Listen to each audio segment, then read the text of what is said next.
pas son visage, par peur d'être reconnu et volé. Car Henri, 82 ans, possède dans sa mallette un pactole, en papier.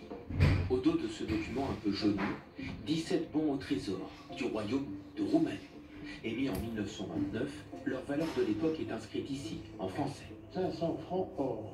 Ancien juriste, Henri pense faire une belle affaire quand il les rachète à un colonel roumain en 2018. Je l'ai payé 300 000 euros. Le colonel roumain ignorait, mais moi je savais qu'ils avaient une grande valeur.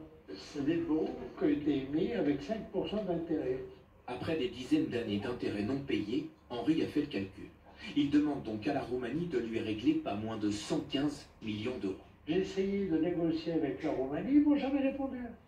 Le ministre des Finances, je crois qu'il m'a répondu une fois en me disant c'est à l'étude, et c'est resté comme ça. Henri a donc pris un avocat pour faire condamner l'État roumain. Nous avons fait expertiser ces documents et nous avons eu la confirmation que ces bons étaient valables.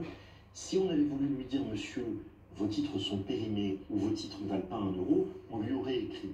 Henri peut-il récupérer ses millions? Pour cette spécialiste des titres bancaires anciens, ces bons n'ont aujourd'hui qu'une valeur modique pour les collectionneurs. Quelques dizaines, voire centaines d'euros au grand maximum. Parce qu'aujourd'hui, les États qui ont émis ces obligations ne remboursent plus leurs dettes depuis de nombreuses années, depuis les années 30, pour la Roumanie par exemple. Il en faudra plus pour décourager Henri et son avocat. Tous deux exigent toujours d'être reçus à l'ambassade roumaine de Paris pour entamer les négociations.